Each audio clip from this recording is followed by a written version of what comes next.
ان کا ہجرت کرنا مسلمانوں کی نصرت تھی اور ان کی خلافت مسلمانوں کے لیے رحمت تھی۔ حضرت عمر رضی اللہ تعالی عنہ وہ ہیں کہ میرے حضور نے فرمایا، لوگوں جب نیک لوگوں کا ذکر کرو تو میرے عمر کا تذکرہ ضرور کیا کرو۔ میرا عمر وہ ہے کہ جب وہ ایک جگہ ایک سمت سے آ رہا ہو، ایک گلی اور بازار سے آ رہا ہو تو شیطان بھی آ رہا ہو، عمر کو دیکھ کے راستہ تبدیل کر لیتا ہے۔ حضرت عمر رضی اللہ تعالی عنہ کی طبیعت کے اندر جو جاہ و جلال تھا، طبیعت کے اندر جو سختی تھی، وہ اسلام کے اندر آ کر بھی قائم رہی، اور آپ نے وہی سختی، وہی جاہ و جلال جو پہلے مسلمانوں کے خلاف تھا، اب کفار کے خلاف، منافقین کے خلاف حضرت عمر کی طبیعت کے اندر وہ جوش و خروش بدستور موجود رہا۔ لیکن جس دن آپ خلیفہ بنے تو اس دن آپ نے ممبر پہ چڑھ کے جو خطبہ دیا، اس میں کہا، لوگوں میں سخت اس لیے تھا کہ رسول اللہ نرم تھے، پھر میں سخت اس لیے تھا کہ حضرت ابوبکر صدیق نرم تھے، اب میں تخت خلافت پہ بیٹھا ہوں، اب میری سختی جو ہے وہ نرمی میں تبدیل ہو گئی، صرف فاسقوں، فاجروں اور باغیوں کے لیے میں سخت ہوں، باقی تمہارے لیے نرم ہوں۔ سب سے کم جو تنخواہ بیت المال سے اگر کسی وجود نے لی ہے تو وہ حضرت عمر رضی اللہ تعالیٰ عنہ نے لی، صرف 2 جوڑے لیتے تھے سال میں، اور راوی کہتا ہے کہ میں نے دیکھا ہے کہ اس میں بھی 17 پیوند لگے ہوتے تھے۔ حضرت عمر رضی اللہ تعالیٰ عنہ کا طرز زندگی، آپ کا انداز معاشرت اور آپ کا انداز خلافت، ہر لمحہ آپ کی زندگی کا اٹھا کے دیکھیے، کتنی مرتبہ قرآن حضرت عمر کی رائے کے مطابق نازل ہوا ہے۔ اللہ تعالیٰ جل شانہ نے ان کو صاحب الہام بنایا تھا۔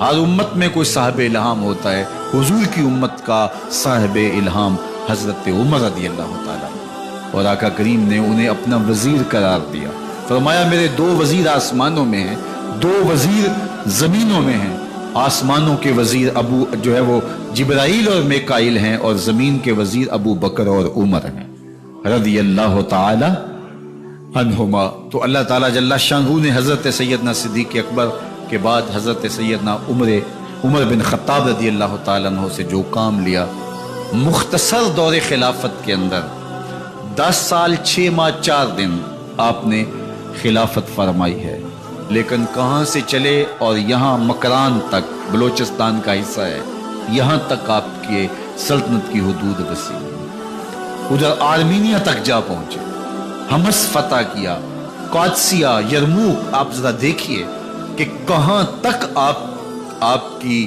فوجوں کے گھوڑے دوڑتے رہے، اور اللہ تعالیٰ جل شانہ نے ان کو جو توانائی، عدل و انصاف کی قوت عطا فرمائی۔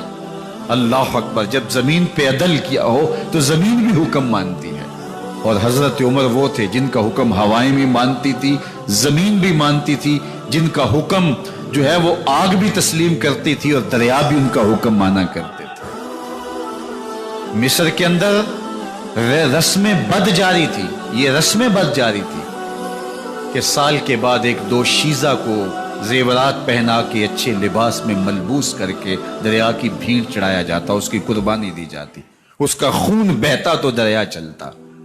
جب اسلام مسلمانوں نے مصر فتح کیا تو گورنر نے لکھا کہ اسلام تو اس طرح کی رسوم کی اجازت نہیں دیتا، لیکن خشک سالی ہے، لوگوں کی فصلیں ویران پڑی ہیں، تو حضرت کیا کیا جائے؟ تو حضرت عمر رضی اللہ تعالیٰ عنہ کو جب قاصد آ کے پیغام دیتا ہے تو کاغذ کے ٹکڑے پہ لکھتے ہیں، بسم اللہ الرحمن الرحیم، مصر کے نیل کی جانب عمر کا خط، لکھتے ہیں اے نیل اگر تو اللہ کے حکم سے چلا کرتا ہے تو چل، ورنہ ہمیں تیرے چلنے کی کوئی حاجت نہیں ہے۔ اور قاصد کو کہا یہ خط لے جاؤ اور جا کے دریائے نیل میں پھینک دو۔ قاصد جا کے خط دریائے نیل میں پھینک دیتا ہے، پانی آتا ہے، ایسا دریائے نیل چلا 14 صدیاں ہوئی ہیں آج تک کبھی بند ہی نہیں ہوا ہے۔ دریا حکم مانتے ہیں، آگ نکلتی ہے، لوگ حضرت عمر رضی اللہ تعالی عنہ کے پاس آئے، حضرت لاوا پھوٹا ہے، آگ نکل رہی ہے اور مدینے کی طرف بڑھ رہی ہے، اب کیا کیا جائے؟ فائر بریگیڈ تو زمانے میں تھی نہیں۔ عمر نے اپنی قمیض اتاری، جس قمیض پہ 17 پیوند لگے ہوئے تھے چمڑے کے، کہا یہ قمیض لے جاؤ، جدھر آگ بڑھ رہی ہے آگے ڈھالنا، آگ پیچھے بھاگ جائے۔ زلزلہ آتا ہے تو زمین پہ دہرا مارتے ہیں، زمین رک جا، کیا عمر نے تیری چھاتی پہ عدل نہیں کیا ہے؟ تو یہ عمر ہے رضی اللہ تعالی عنہ کہ جن کے انصاف کی وجہ سے، جن کے عدل کی وجہ سے اللہ تعالیٰ کی رحمات اور اس کی برکات کا نزول ہوتا تھا، اور اللہ تعالیٰ نے مسلمانوں کو وہ آبرومند حکومت دی۔ کائنات کی تاریخ کے اندر ایسی حکومت آپ نے نہیں دیکھی ہوگی جو حضرت عمر نے حکومت کی ہے۔ اللہ اکبر۔ فرمایا فرات کے کنارے پہ ایک کتا بھی پیاسا مر گیا تو اس کا حساب بھی عمر سے ہوگا۔ جب اتنے علاقے فتح ہو گئے تو ایک دن حضرت عمر بیٹھ کے رو رہے تھے، تو کسی نے کہا حضرت رو کیوں رہے ہیں؟ فرمایا کہ میں اس لیے رو رہا ہوں کہ فلاں پل سے بکریاں گزری ہیں، تو پل کے اندر شکستگی تھی، ٹوٹا ہوا تھا پل درمیان میں کچھ، اس میں ایک بکری کی ٹانگ ٹوٹ گئی ہے، تو میں ڈرتا ہوں کہیں اس کا حساب نہ لیا جائے، کہ میرا رب یہ نہ پوچھے کہ عمر تو نے پل صحیح تعمیر نہیں کروائے تھے کہ ایک بکری کی ٹانگ کیوں ٹوٹی ہے۔ یہ ہیں حضرت عمر رضی اللہ تعالی عنہ۔ اللہ اکبر۔ حضرت سیدنا عمر رضی اللہ تعالیٰ عنہ کی پوری زندگی آپ دیکھ لیجئے۔ آپ دن کو گھر میں بیٹھتے ہیں، دربار خلافت میں بیٹھتے ہیں، اور آپ کا دربار خلافت کیا ہے؟ کوئی عالی نصب محل نہیں ہے، مسجد نبوی کا صحن ہے، وہاں بیٹھ کے فیصلے ہو رہے ہیں۔ باہر سے سفیر آتا ہے اور آ کے پوچھتا ہے کہ میں امیر المومنین کے، مسلمانوں کے حکمران کے دارالامارہ میں محل میں جانا ہے، تو وہ مسکرا کے کہتے ہیں ہمارے امیر کا تو کوئی محل نہیں ہے۔ کہا کہاں ہے تمہارا امیر؟ کہا مسجد نبوی میں ہوگا یا بیت المال کے اونٹوں کی دیکھ بھالی کر رہا ہوگا، ان کی دیکھ بھال میں لگا ہوگا۔ وہ جب گئے تو مسجد میں نہیں ہے، اللہ اکبر، وہاں گئے تو وہاں بھی نہیں ہے۔ پھر کیا دیکھتے ہیں کہ عمر رضی اللہ تعالی عنہ جنت البقیع کے پاس ایک درخت کے نیچے اینٹ کا سرانہ رکھ کے سوئے ہوئے ہیں۔ تو اس نے کہا عمر تو نے عدل کیا ہے، تجھے کچی اینٹ پہ بھی نیند آ گئی، ہمارے حکمرانوں نے انصاف نہیں کیا، اور وہ بند اور محفوظ کمروں کے اندر بھی سکون اور چین کی نیند نہیں سو سکتے۔ حضرت سیدنا عمر رضی اللہ تعالیٰ عنہ نے اس طرح ان امور سلطنت نبھائے۔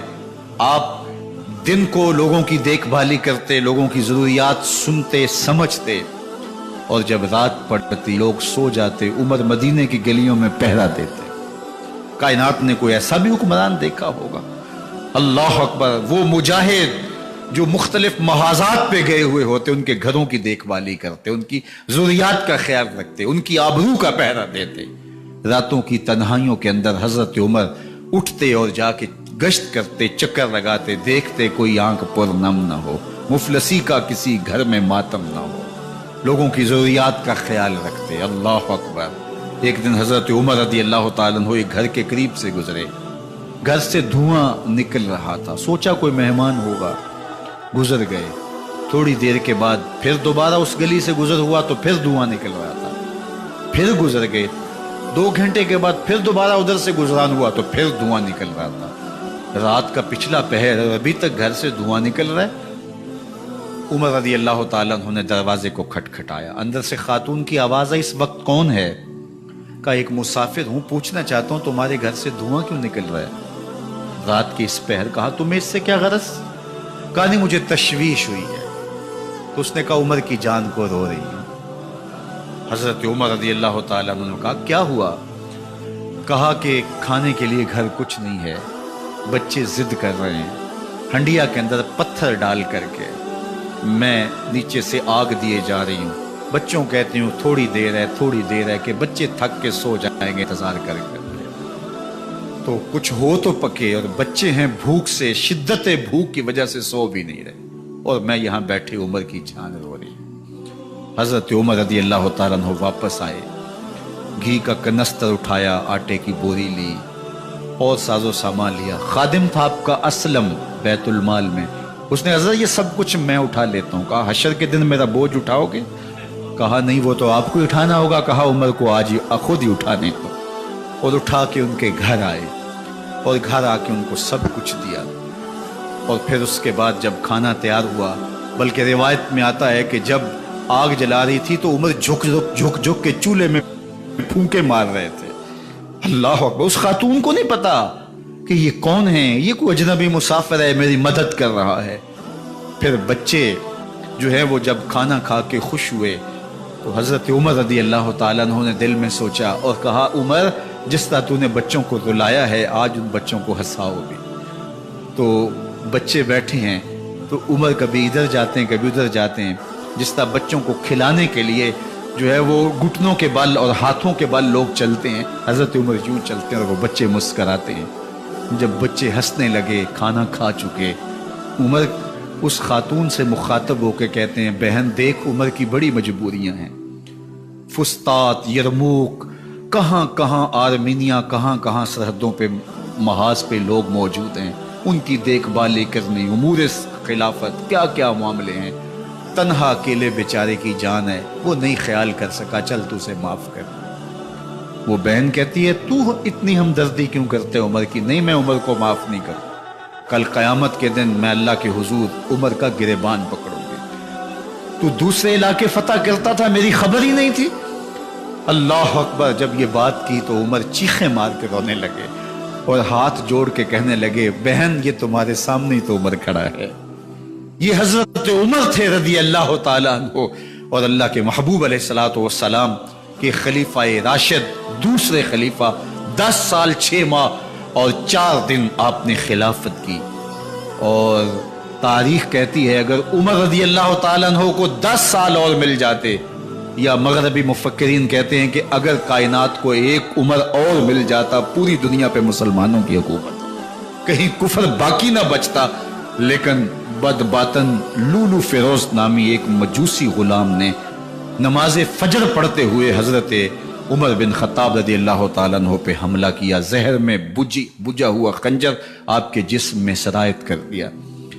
آپ وہاں سے اٹھا کے گھر لائے گئے اور 4 دن تک مسلسل آپ اس اذیت اور تکلیف میں رہے۔ جب آخری وقت آیا تو اپنے بیٹے کو بلایا، کہا بیٹا میں نے ام المومنین سیدہ عائشہ رضی اللہ تعالیٰ عنہ سے پوچھا ہوا ہے کہ میرے مرنے کے بعد حضور علیہ السلام کی قربت میں مجھے جگہ دے دی جائے، ہو سکتا ہے میں امیر المومنین مسلمانوں کا خلیفہ ہوں تو اس وجہ سے انہوں نے اجازت دے دی ہو، جب میں فوت ہو جاؤں تو ظاہر خلیفہ نہیں رہوں گا، تو پھر جا کے ان کو دوبارہ کہنا کہ میرے باپ کا پیغام ہے، اگر وہ اجازت دیں تو مجھے حضور کی قربت میں دفن کر دینا، اور اگر وہ اجازت نہ دیں تو پھر جنت البقیع میں مجھے دفن کر دینا۔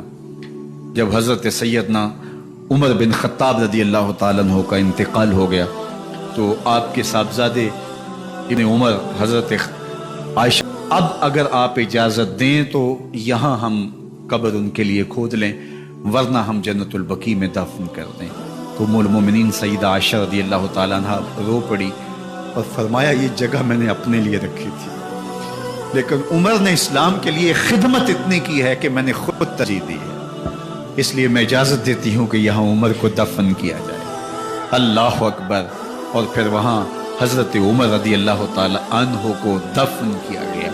یہ قبر میرے حضور کی ہے، ساتھ حضرت صدیق اکبر ہیں، ساتھ حضرت عمر فاروق رضی اللہ تعالی عنہ ہیں۔ جے شک ہووی تے چل مدینے، جے شک ہووی تے چل مدینے، ویخ لے جوڑ مزاراں دا، بن یار نبی دیاں یاراں دا۔ حضور نے فرمایا ایک دن مسجد نبوی سے باہر نکل رہے تھے اور کچھ لوگ مسجد میں داخل ہو رہے تھے، حضور نے دائیں ہاتھ سے ابو بکر کا ہاتھ پکڑا تھا اور بائیں ہاتھ میں حضرت عمر کا ہاتھ تھا، اور جب لوگوں کو آتے ہوئے دیکھا ان کو مخاطب کرتے ہوئے کہا ہاکذا نبعث یوم القیامہ، قیامت کے دن ہم قبروں سے یوں ہی اٹھائے جائیں گے، میرے دائیں ہاتھ میں ابو بکر کا ہاتھ ہوگا، بائیں ہاتھ میں عمر کا ہاتھ ہوگا۔ جے شک ہووی تے چل مدینے، آ ویخ لے جوڑ مزاراں دا، بن یار نبی دیں یاراں دا۔ تو میرے حضور نے فرمایا جب اچھے لوگوں کا ذکر کرو تو میرے عمر کا ذکر بھی ضرور کیا کرو۔ تو حضرت عمر رضی اللہ تعالی عنہ اللہ کے محبوب کے محبوب ہیں، باقی صحابی مرید ہیں، حضرت عمر میرے حضور کی مراد ہیں، اللہ سے مانگ کر کے لیا ہے اللہ عمر بن خطاب عطا کرتے، اور پھر اللہ نے عمر کی صورت میں اسلام کو وہ عظیم تحفہ دیا جس سے اسلام کی عزت بڑھی اور شان و شوکت میں اضافہ ہوا اور اسلام کے جھنڈے چار داغ عالم کے اندر لگ گئے۔ اللہ مجھے آپ کو حضرت عمر کے نقوش پاک کی برکتیں عطا فرمائے اور ہمارے حکمرانوں کو ان کے نقوش پاک کو خزرہ بناتے ہوئے اسلامی سلطنت کے خد و خال واضح کرنے کی توفیقات سے مالا مال کرے.